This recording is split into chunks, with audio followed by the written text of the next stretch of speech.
একবার ভাবুন এমন একটি শহর যেখানে বসবাসকারী মানুষদের মধ্যে কোনো ইমোশন নেই, তাদের মনে কোনো রকম দুঃখ নেই, কষ্ট নেই এবং আনন্দও নেই। এমনকি তাদের আপন মানুষ কেউ মরে গেলেও তাদের কোনো দুঃখ নেই। কিন্তু তারা যদি দুঃখ পেয়ে যায় বা কোনো রকম ইমোশন দেখিয়ে ফেলে তবে তাদেরকে মেরে ফেলা হয়। আর এমনটা করার কারণ কি? এমনকি এই মুভি শেষে রয়েছে এক অসাধারণ টুইস্ট যা আপনাকে চমকে দেবে। হাই, দিস ইজ নবীন and you are watching best of Hollywood. আর আজকের মুভি ইকুইলিব্রিয়াম। মুভি শুরু হয় এক ভয়ানক ভবিষ্যৎকে দেখিয়ে। জায়গাটা হলো লিব্রিয়ার একটি ছোট্ট শহর যেখানে এক ভয়ানক ধ্বংসলীলা চলতে থাকে।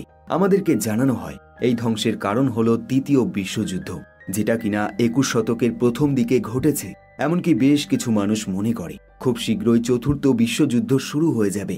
আর এই বিশ্বযুদ্ধ শুরু হলে বর্তমানে পৃথিবীতে যেই মানুষগুলো বেঁচে রয়েছে তারাও খুব সহজেই মারা যাবে। তাই একাধিক বিজ্ঞানী এবং গবেষকরা বিভিন্ন রকম গবেষণা করার পর তারা একটা জিনিসই বুঝতে পেরেছে, এই বিশ্বযুদ্ধ আটকানোর একটাই পথ রয়েছে, আর সেটা হলো মানুষের আবেগকে কন্ট্রোল করা। কারণ আবেগই একমাত্র যেটা কিনা এই বড় বড় সমস্যার সৃষ্টি করে এবং এরকম বিশ্বযুদ্ধ সৃষ্টি করে। এখন এই আবেগ কন্ট্রোল করার জন্য লিব্রিয়ার সরকার সেখানকার সব রকম ড্রাগস এবং অন্যান্য মাদক দ্রব্য সম্পূর্ণ ব্যান করে দেয়, যাতে মানুষের আবেগ এবং ইমোশন তাদের কন্ট্রোলে থাকে। একইভাবে দৈনিক জিনিসগুলোও তারা ব্যান করে দেয়, যেমন মিউজিক, বই লেখা, বই পড়া এবং সবকিছু, যাতে মানুষ কোনো রকম ভাবেই আবেগে ভেসে না যায়। এর বাইরেও লিব্রিয়ায় বসবাসকারী মানুষদেরকে একটি ইঞ্জেকশন অথবা লিকুইড জাতীয় ওষুধ নিতে হয় যার নাম প্রোজিয়াম। আর এই ওষুধগুলো যেখান থেকে সাপ্লাই করা হয় সেই সংস্থার নাম ইকুইলিব্রিয়াম। এখন এই ওষুধের কাজ হলো মানুষের মধ্যে সব রকম ইমোশন নষ্ট করে দেওয়া, অর্থাৎ এই ওষুধ সেবন করলে মানুষ সম্পূর্ণ ইমোশনলেস হয়ে যায়। এখন মুভির শুরুতেই আমাদেরকে দেখানো হয় এই পুরো নিয়ম কানুন। যেই ব্যক্তি পরিচালনা করছে তার নাম ফাদার। আর এই ফাদার নামের ব্যক্তিটি নিজের অস্তিত্ব সম্পূর্ণ সবার কাছ থেকে লুকিয়ে রেখেছে এবং সে একটি ডিসপ্লের মাধ্যমে প্রত্যেকের সাথে কন্ট্যাক্ট রাখছে। এখন এই সরকারের নিজস্ব কিছু পুলিশ অফিসার রয়েছে যারা কিনা এখানে বসবাসকারী প্রত্যেকটা মানুষকে সমান অধিকার এবং সমান নিয়মে বেঁধে রেখেছে। অর্থাৎ কেউ যদি এই ড্রাগস বা কোনো মাদক দ্রব্য সেবন করে ফেলে এবং তার মধ্যে কোনো রকম ইমোশন সৃষ্টি হয়ে যায় তবে তারা তাকে মেরে ফেলবে। এখন এই নিয়ম যাতে প্রত্যেকে খুব ভালোভাবে পালন করে তার জন্য সরকার আরও এক ধরনের যোদ্ধাকে নিয়োগ করেছে যাদেরকে বলা হয় ক্লারিক্স। আর এরা কোনো পুলিশ নয়, বরং তারা প্রত্যেকে মার্শাল আর্ট এক্সপার্ট। এখন এই ক্লারিক্স টিমের কাছে একটি খবর আসে পার্শ্ববর্তী একটি নির্জন জায়গায় বেশ কিছু বেআইনি কাজ চলছে, তাই তারা যেন সেখানে যায় এবং এই ব্যাপারে সম্পূর্ণ তদন্ত করে। এখন এই ক্লারিক্স টিমের দুজন মেম্বার, যাদের একজনের নাম জন এবং অন্যজন হলো এরল, এরা তাদের স্পেশাল টিম নিয়ে সেই জায়গার উদ্দেশ্যে যাত্রা শুরু করে দেয়। সেখানে গিয়ে তারা লক্ষ্য করে একটি বিল্ডিং যার মধ্যে বেআইনি কাজ হচ্ছে এবং সেখানে নেশা জাতীয় কোনো কিছু সেবন করা হচ্ছে, যার ফলে তাদের মধ্যে ইমোশন তৈরি হয়ে যাচ্ছে। তাই তারা সঙ্গে সঙ্গে সেই বিল্ডিংয়ে অ্যাটাক করে। জন সবার প্রথমে বিল্ডিংয়ের দরজা ভেঙে ভিতরে প্রবেশ করে এবং তার হাতে থাকে দুটো বন্দুক এবং এই দুটো বন্দুক সে সমান স্পিডে চালাতে শুরু করে। আর এই স্পিড খুবই বেশি থাকে, কিন্তু অদ্ভুত ব্যাপার, সে এত স্পিডে গুলি চালালেও সে এখানে কতগুলো মেম্বারকে মার্ডার করলো সেই সব কিছুর ক্যালকুলেশন সে এর মধ্যেই করে ফেলে। আসলে জনের এটাই ট্যালেন্ট, সে যে কোনো কাজ খুব দ্রুততার সাথে করতে পারে, যেটা কিনা বাকি অফিসাররা মোটেও পারে না। এখন তার কাজ সম্পন্ন হলে সে লক্ষ্য করে এই ঘরে একটি মোনালিসার ছবি রয়েছে এবং একই সাথে একাধিক বই রয়েছে। সে বুঝতে পারে এটা তাদের নিয়মের বাইরে, কারণ বই বা পেন্টিং মানুষের মধ্যে ইমোশন সৃষ্টি করতে পারে। তাই সে তার গার্ডদের অর্ডার দেয় তারা যেন এখনই এই বইগুলো পুড়িয়ে দেয় এবং এই ছবিটাকে পুড়িয়ে দেয়। এই সব কিছুর পর জন যখন পুনরায় তার বাড়ির পথে যাত্রা শুরু করে, জন লক্ষ্য করে তার সহযোগী বন্ধু এরল একটি বই তার কাছে লুকিয়ে রেখে দিয়েছে। জন তাকে জিজ্ঞাসা করে সে কেন বইটি না পুড়িয়ে তার কাছে রেখে দিয়েছে। এরল তাকে জানায় সে তার প্রমাণ হিসেবে এটা রেখেছে, যাতে সরকার তার কাছে জিজ্ঞাসা করলে সে দেখাতে পারে। যদিও এই কথা জনের মোটেও বিশ্বাস হয় না, তাই তার মনে এক সন্দেহ তৈরি হয়ে যায়, কিন্তু সে এই মুহূর্তের জন্য চুপ হয়ে যায়। পরের দিন সকালে ফাদার আরও একবার ডিসপ্লেতে ভেসে ওঠে এবং প্রত্যেকটা মানুষকে সেই প্রোজিয়াম ট্যাবলেট খেতে বলে, যাতে তাদের ইমোশন কন্ট্রোলে থাকে। অন্যদিকে জন তার সন্দেহ দূর করার জন্য সে এভিডেন্স ডিপার্টমেন্টে প্রবেশ করে এবং সেখানে সে জিজ্ঞাসা করে এরল কোনো এভিডেন্স সাবমিট করেছে কিনা, কিন্তু সে জানতে পারে এরল এখানে কোনো রকম এভিডেন্স সাবমিট করেনি। জন বুঝতে পারে এরল মোটেও সঠিক পথে চলছে না, অর্থাৎ তার উদ্দেশ্য মোটেও সঠিক নয়। তাই সে সঙ্গে সঙ্গে এরলের সাথে দেখা করে। এরল নিজেকে বাঁচানোর জন্য তার কাছে ক্ষমা চায়, কিন্তু এমনটা করতে গিয়ে তার মনের ভিতরে থাকা ইমোশনগুলো সে জনকে দেখিয়ে ফেলে, যার ফলে জন বুঝতে পারে এরল পাল্টে গেছে তাই সে সঙ্গে সঙ্গে তার বন্দুক দিয়ে তাকে মেরে ফেলে। পরের দিন জন যখন তার দৈনিক ওষুধ অর্থাৎ প্রোজিয়াম খেতে যায়, তখনই ভুলবশত তার হাত থেকে প্রোজিয়ামের শিশিটা নিচে পড়ে যায় এবং সেটা ভেঙে যায়, যার ফলস্বরূপ জনকে এই প্রোজিয়াম সেবন না করে তার কাজে চলে যেতে হয়। এখন সে কাজে গেলে তার নতুন পার্টনার হিসেবে ব্র্যান্ড নামের একটি ছেলেকে নিযুক্ত করা হয়। এখন এই দুজন তাদের মিশনে বেরিয়ে পড়ে, আর এবার তাদের মিশন হয় একজন মহিলা যার নাম মেরি ব্রায়ার। মেরি নামের এই মহিলাটি দীর্ঘ সময় ধরে বিভিন্ন রকম ড্রাগসের সেবন করছে, যার ফলে তার মধ্যে বিভিন্ন রকম ইমোশন কাজ করছে, আর এই কারণে তারা দুজন এই মহিলাকে মেরে ফেলতে চায়। এখন প্রথমে জন এই মহিলাকে চেপে ধরে এবং বিভিন্ন রকম প্রশ্ন করে। এখন যেহেতু জন সেই প্রোজিয়াম লিকুইড সেবন করেনি, তাই মেরির বডিতে থাকা পারফিউমের স্মেল তাকে সম্মোহিত করে দেয় এবং তার মধ্যে বিবেক জিনিসটা পুনরায় ফিরে আসে, যার ফলস্বরূপ সে ব্র্যান্ডকে গুলি চালাতে মানা করে। যদিও এই ঘটনা ব্র্যান্ডকে অবাক করে দেয়, কিন্তু সে বেশি প্রশ্ন করে না, বরং সে তার সিনিয়রের কথা চুপচাপ মেনে নেয়। এই সব কিছুর পর জন যখন এই মহিলাকে পুনরায় জেরা করে, মহিলাটি একটা প্রশ্নের উত্তর সঠিকভাবে দেয় না এবং সে সম্পূর্ণ চুপ থাকে। কিন্তু শেষে গিয়ে সে একটা কথাই তাকে বলে, তুমি যে কাজটা করছো সেটা মোটেও ঠিক নয়, কারণ তুমি মানুষকে যুদ্ধের হাত থেকে বাঁচাতে চাইছো ঠিকই, কিন্তু এমনটা করতে গিয়ে মানুষ আর মানুষ নেই, কারণ ইমোশন ছাড়া তারা এখন রোবট হয়ে গেছে। এখন যেহেতু জন প্রোজিয়াম ট্যাবলেট নেয়নি, তাই এই কথাগুলো তার একটু হলে মনে লেগে যায় এবং সে বুঝতে পারে মেরির বলা কথাগুলো মোটেও ভুল নয়। পরের দিন সকালে জনের এই ইমোশন আরো বেশি বেড়ে যায় এবং তার সমস্যাও অনেকটাই বেড়ে যায়। সে লক্ষ্য করে বাইরে সূর্য উঠেছে এবং এটা দেখতে খুবই সুন্দর লাগছে, কিন্তু সে বুঝতে পারে এই সুন্দর এবং অসুন্দর জিনিসগুলো ইমোশন থেকে সৃষ্টি হয়। তাই সে সঙ্গে সঙ্গে দৌড়ে তার রুমে যায় এবং প্রোজিয়াম ডোজ নেওয়ার চেষ্টা করে, কিন্তু কিছু একটা কারণে সে থেমে যায় এবং সেই ডোজ তার শরীরে পুশ করে না, বরং সেই ডোজটা তার বাথরুমের আয়নার পেছনে লুকিয়ে রাখে, যাতে বাকিদের কারোর চোখে এটা না পড়ে। এরপর সে তার অফিসে পুনরায় ফিরে যায় এবং প্রথমেই তার সামনে থাকা টেবিলটা গোছাতে শুরু করে দেয়। এখন এটা দেখে ব্র্যান্ড তাকে জিজ্ঞাসা করে, তুমি এসব কি করছো? কারণ টেবিল গোছানোর অর্থ হলো সে কোন জিনিসটা সুন্দর এবং কোন জিনিসটা অসুন্দর সেটা বুঝতে পারছে, অর্থাৎ তার মনে বিবেক কাজ করছে, যেটা কিনা তাদের নিয়মের বাইরে। জন বুঝতে পারে সে ভুল কাজ করছে, তাই সে সঙ্গে সঙ্গে কিছু মিথ্যে কথা বলে ব্র্যান্ডকে চুপ করিয়ে দেয়। এখন ব্র্যান্ড জনকে জানায় তাদেরকে এখনই একটি মিশনে যেতে হবে, আর এই বলে তারা দুজন তাদের মিশনের উদ্দেশ্যে যাত্রা শুরু করে দেয়। তারা একটি ধ্বংস হয়ে যাওয়া বাড়িতে পৌঁছায় এবং সেখানে ঢুকতেই ব্র্যান্ড একজন ব্যক্তিকে গুলি করে মেরে ফেলে এবং সেই ব্যক্তি সোজা জনের গায়ে আঁচড়ে পড়ে। জন লক্ষ্য করে মানুষটি তার দিকে মায়ার দৃষ্টিতে তাকিয়ে রয়েছে। এখন যেহেতু জন সেই ট্যাবলেট খায়নি, তাই তার মনে ইমোশন আস্তে আস্তে বাড়তে শুরু করে। একইভাবে মানুষটির ক্ষতস্থানে রক্ত জনের গায়ে লেগে যায়, যার ফলে এই ঘটনা তার মনে কিছুটা হলেও দাগ কেটে যায়। এরপর ব্র্যান্ড বাকি মানুষগুলোকেও তার বন্দুক দিয়ে মেরে ফেলে। জন এই ঘরটা ভালোভাবে ঘুরে দেখে এবং সে লক্ষ্য করে এখানে বেশ কিছু বই এবং মিউজিক অ্যালবাম রয়েছে, তাই সে একটি মিউজিক অ্যালবাম প্লে করে শুনতে থাকে। আর এটা দেখে তার চোখ দিয়ে জল বেরিয়ে আসে, কিন্তু সে জানে তার চোখে জল থাকলে সে ধরা পড়ে যাবে, তাই সে কোনো রকমে নিজেকে সামলে পুনরায় তার কাজে মন দেয়। কিন্তু এর মধ্যে ব্র্যান্ড জনের পকেটে একটি বই দেখতে পায়। সে জিজ্ঞাসা করে বই দিয়ে সে কি করবে, কিন্তু জন তার আগে সহযোগীর মতোই একটি মিথ্যে কথা বলে। সে জানায় সে এটা প্রমাণ হিসেবে তার কাছে রেখেছে। এরপর ব্র্যান্ড একাধিক কুকুরকে দেখতে পায় এবং সে প্ল্যান করে সে তাদেরকেও মেরে ফেলবে, কিন্তু জনের এটা মোটেও ভালো লাগে না, কারণ সে জানে কুকুরগুলো খুবই নিরীহ এবং তারা কোনো ক্ষতি করেনি। কিন্তু সে এটাও জানে সে সরাসরি তাকে বাধা দিতে পারবে না, তাই সে একটি মিথ্যে কথা বলে। সে একটি কুকুরকে কোলে তুলে নেয় এবং জানায় এই কুকুরগুলোর মধ্যে বিভিন্ন রকম রোগ থাকতে পারে, তাই আমাদের উচিত এই রোগগুলো আগে শনাক্ত করা এবং এর ভ্যাকসিন তৈরি করা, নয়তো ভবিষ্যতে আমাদের এই রোগ হলে আমরা আর বেঁচে থাকতে পারবো না। আর এই বলে সে কুকুরগুলোকে এই মুহূর্তের জন্য বাঁচিয়ে ফেলে এবং একটি কুকুর তার সাথে নিয়ে চলে যায়। এরপর সে সোজা ডুপন্টের সাথে দেখা করে এবং তাকে পরামর্শ দেয় এই মানুষগুলোকে সরাসরি না মেরে আমাদের উচিত তাদের সাথে কথা বলা এবং আমাদের এই নিয়মগুলোর সম্বন্ধে তাদেরকে বোঝানো।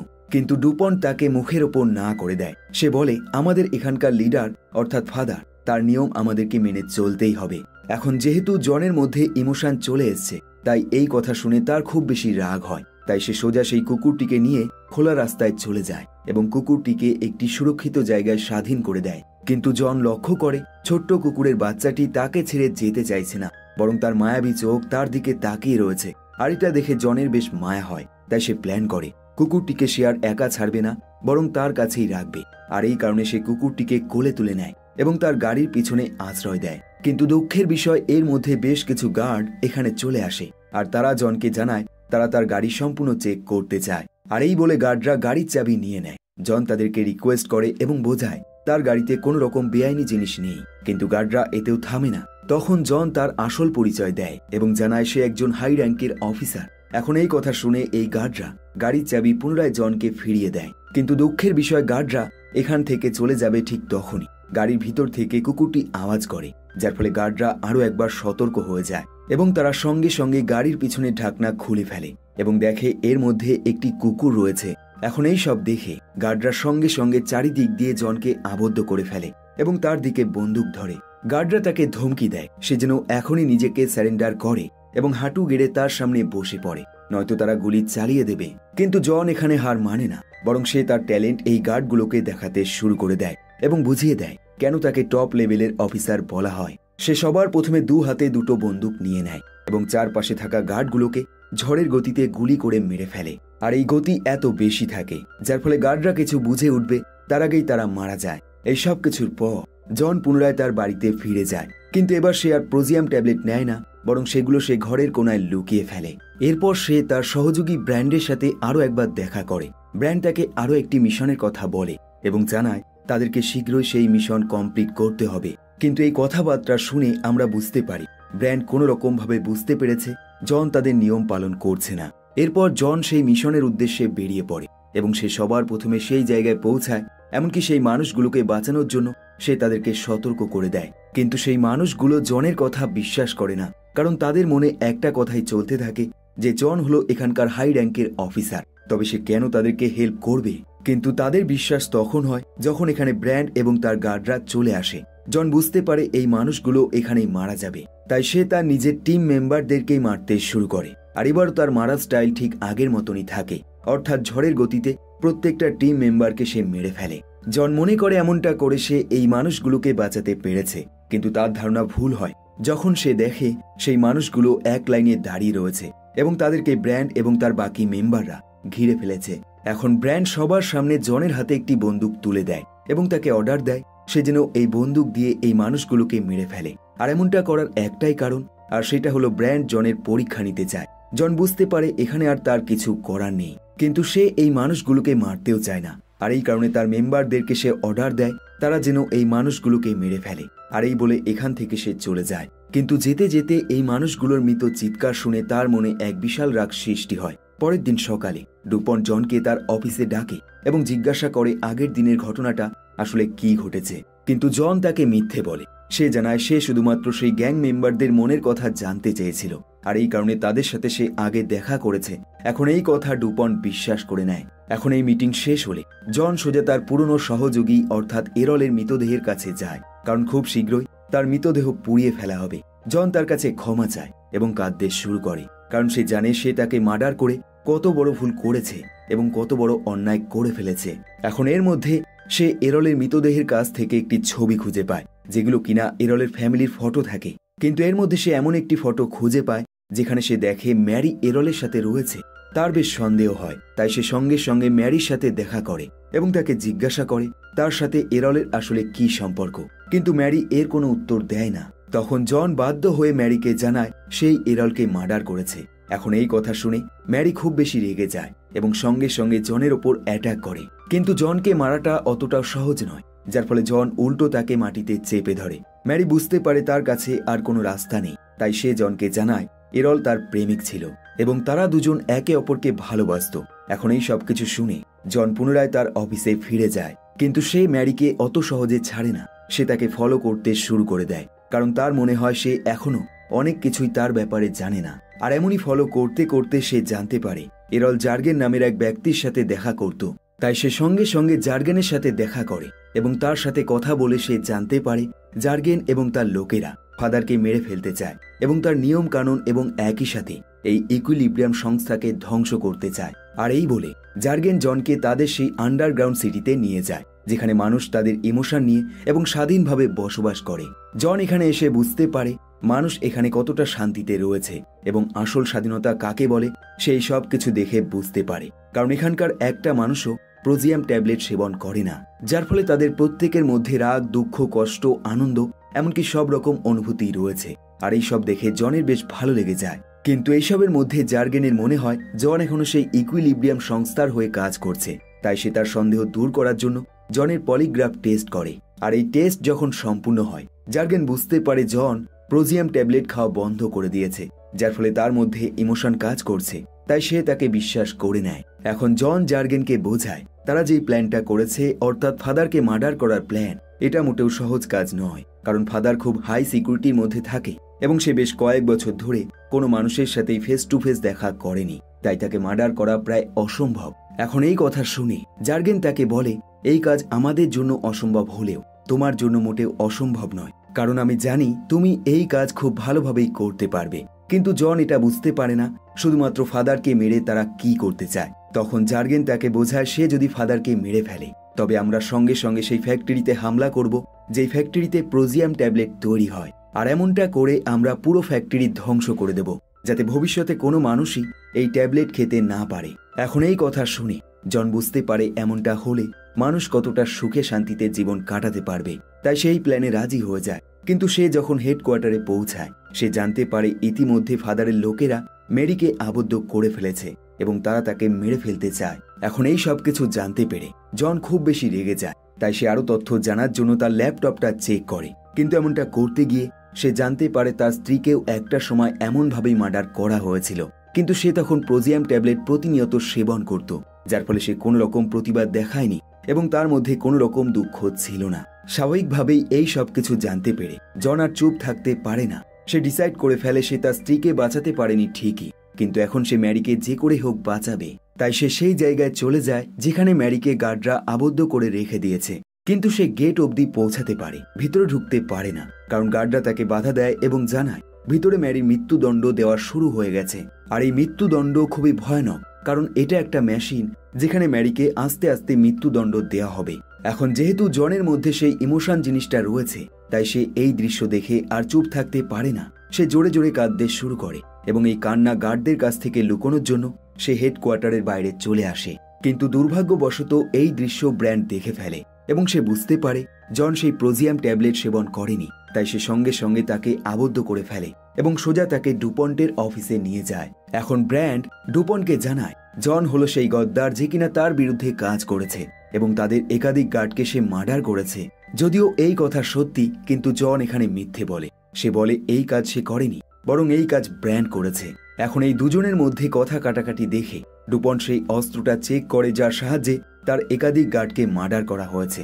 ডুপন্ট লক্ষ্য করে এটা একটা রিভলভার, আর এটা আর কারো নয়, স্বয়ং ব্র্যান্ডের। আসলে এই কাজ জন প্ল্যান করেই করে রেখেছিল, যাতে ভবিষ্যতে সে ধরা পড়লে সে এভাবে বাঁচতে পারে। এখন ডুপন্ট এই সব কিছু দেখে সে তার গার্ডদেরকে অর্ডার দেয় তারা যেন এখনই ব্র্যান্ডকে ধরে নিয়ে যায় এবং তাকে মৃত্যুদণ্ড দেয়। যদিও এত কিছু করেও ডুপন্টের সন্দেহ দূর হয় না, তাই সে জনকে জানায় সে তার ঘরটা তল্লাশি করতে চায়।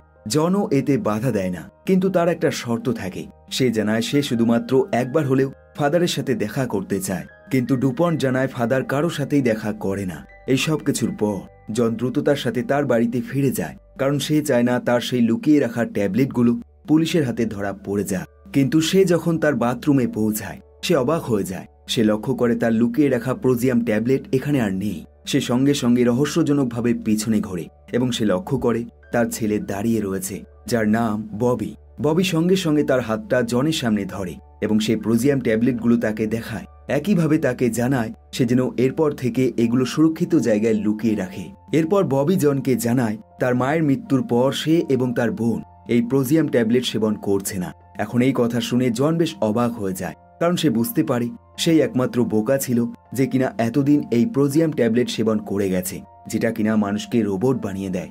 যাই হোক, জন এবার তার পুরো টিম নিয়ে পুনরায় জার্গানের কাছে চলে যায় এবং তারা প্ল্যান বানায় কিভাবে তারা ফাদারকে মার্ডার করবে এবং এই ইকুইলিব্রিয়াম সংস্থাকে ধ্বংস করবে। এরপর জন ইচ্ছাকৃতভাবে জার্গেন এবং তার মেম্বারদেরকে অ্যারেস্ট করিয়ে দেয়, যাতে এমনটা করে সে ফাদারের কাছে পৌঁছাতে পারে। এখন এতগুলো মেম্বারকে অ্যারেস্ট করানোর ফলে ডুপন্ট জনকে বিশ্বাস করে নেয় এবং তাকে ফাদারের কাছে নিয়ে যায়। ডুপন্ট জনকে জানায় ফাদারের সাথে দেখা করার আগে তার পলিগ্রাফ টেস্ট আরও একবার করা হবে। এখন এই সব কিছু শুনে জন বেশ চমকে যায়, কিন্তু সে আরও বেশি অবাক হয়ে যায় যখন সে জানতে পারে তার সহযোগী ব্র্যান্ড এখনো বেঁচে রয়েছে। এবং তার সাথে এতক্ষণ যা যা হচ্ছিল এবং সে যেটাকে প্ল্যান মনে করছিল সেটা আসলে তার প্ল্যান ছিল না, বরং এই ইকুইলিব্রিয়াম সংস্থার প্ল্যান ছিল, অর্থাৎ এই ফাদারের প্ল্যান ছিল এবং সে তাদের প্ল্যান মতোই পুতুলের মতো কাজ করে গেছে। অর্থাৎ ফাদার চেয়েছিল কেউ একজন তাদের হয়ে সেই আন্ডারগ্রাউন্ডে গিয়ে জার্গেনের মেম্বারদেরকে অ্যারেস্ট করুক। ফাদার আরও বলে, আমরাই তোমাকে এমনভাবে টর্চার করেছিলাম যাতে তুমি একটা সময় সেই ওষুধগুলো সেবন করা বন্ধ করে দাও এবং তুমি এমন কিছু করার চেষ্টা করো যেগুলো কিনা আমাদের বিরুদ্ধে, কারণ এমনটা করলে জার্গেনের লোকেরা তোমায় বিশ্বাস করবে। আর এমনটা তারা করেছে, যার ফলে তারা এখন অ্যারেস্ট হয়ে গেছে। এখন এই সব কিছু শুনে জন একদম চুপ হয়ে যায়। এখানে জন আরও জানতে পারে সে যাকে ফাদার মনে করছিল সেই মানুষটি অনেক আগেই মারা গেছে, বরং বর্তমানে যে ফাদার সে হলো ডুপন, যে কিনা আগের ফাদারের ছবি ব্যবহার করে প্রত্যেকের সামনে কথা বলে গেছে। এখন এই সব কিছু দেখে জন বুঝতে পারে সে কত রকম ভাবে ঠকে গেছে এবং তাকে কত রকম ভাবে ঠকানো হয়েছে, কিন্তু তবুও এই মানুষগুলোর মনে কোনো রকম দয়া মায়া নেই। তাই সে তার রাগ আর কন্ট্রোল করতে পারে না। সে সঙ্গে সঙ্গে তার পকেট থেকে দুটো বন্দুক বের করে এবং সেই আগের স্টাইলে ফায়ার করতে শুরু করে দেয়, যার ফলে কয়েক সেকেন্ডের মধ্যেই চারপাশে থাকা প্রত্যেকটা মেম্বার সেখানেই মারা যায়। এরপর সে হাতে বন্দুক নিয়ে ডুপন্টের দিকে এগিয়ে যায় এবং সেই রুমে চলে যায় যেখানে ডুপন্ট এবং ব্র্যান্ড একসাথে রয়েছে এবং তারা দুজনই তাকে দেখে মজা করছে এবং হাসছে। জন সঙ্গে সঙ্গে সেই রুমে প্রবেশ করে। একই সাথে চারপাশ দিয়ে একাধিক গার্ড বেরিয়ে আসে এবং জনকে ঘিরে ধরে, কিন্তু জন এখন আর এই সবে ভয় পায় না, কারণ সে জানে সে খারাপের বিরুদ্ধে লড়াই করছে, তাই এতে একটু রিস্ক থাকবেই। তাই এবার সে বন্দুক ব্যবহার করে না, বরং তার স্পেশাল তলোয়ার ব্যবহার করে। আর এই তলোয়ার সে এত সুন্দরভাবে চালায় যার ফলে নিমেষের মধ্যেই প্রত্যেকটা গার্ড টুকরো টুকরো হয়ে যায় এবং শেষে গিয়ে ব্র্যান্ডো তার সাথে লড়াই করার জন্য তলোয়ার নিয়ে এগিয়ে আসে এবং সে মনে করে সে জনের চাইতে অনেক বেশি দক্ষ এবং তাকে হারিয়ে ফেলবে, কিন্তু তার এই ধারণা সম্পূর্ণ ভুল হয়, বরং জন তাকে খুব সহজেই মেরে ফেলে। এখন এই সব কিছু দেখে ডুপন বুঝতে পারে সে আর বেঁচে ফিরতে পারবে না, তাই সে সঙ্গে সঙ্গে একটি বন্দুক তুলে নেয় এবং জনের দিকে ধরে। কিন্তু জনও কোনো কাঁচা খিলাড়ি নয়, তাই এদের মধ্যে বেশ কিছুক্ষণ এই বন্দুক নিয়ে ফাইট চলতে থাকে এবং একটা সময় ডুপন্টের বন্দুকটা হাত থেকে নিচে পড়ে যায়, যার ফলে ডুপন্ট জনের কাছে রিকোয়েস্ট করে সে যেন তাকে ছেড়ে দেয়, কারণ সেও তার মতোই এই প্রোজিয়াম ট্যাবলেট সেবন করেনি এবং তার মধ্যে ইমোশন রয়েছে। জন এই কথা শুনে হাসতে শুরু করে, কারণ তার মতে যেই মানুষটি এতগুলো মানুষের জীবন নষ্ট করতে পারে তার মধ্যে ইমোশন থাকা না থাকা প্রায় সমান, তাই সে সঙ্গে সঙ্গে গুলি করে তাকে মেরে ফেলে। এরপর জন তার বন্দুক নিয়ে এখান থেকে বেরিয়ে যায় এবং যেতে যেতে এখানে থাকা সব রকম ডিসপ্লে যেখানে ফাদার কথা বলতো এবং সেই সব ফ্যাক্টরি যেখানে ট্যাবলেটগুলো তৈরি হতো সব ধ্বংস করতে করতে এগিয়ে যায় এবং একটা সময় সে সেই মানুষগুলোকেও স্বাধীন করে দেয় যারা কিনা আন্ডারগ্রাউন্ড সিটিতে বন্দি অবস্থায় ছিল। আর এই মুভিটা এখানে শেষ হয়ে যায়। কমেন্ট করে জানাতে পারেন আপনার মতামত। সবশেষে ধন্যবাদ আপনাকে ভিডিওটি শেষ পর্যন্ত দেখার জন্য। আবার দেখা হবে নতুন ভিডিওর সাথে, নতুন গল্পের সাথে। দেখতে থাকুন বেস্ট অফ হলিউড।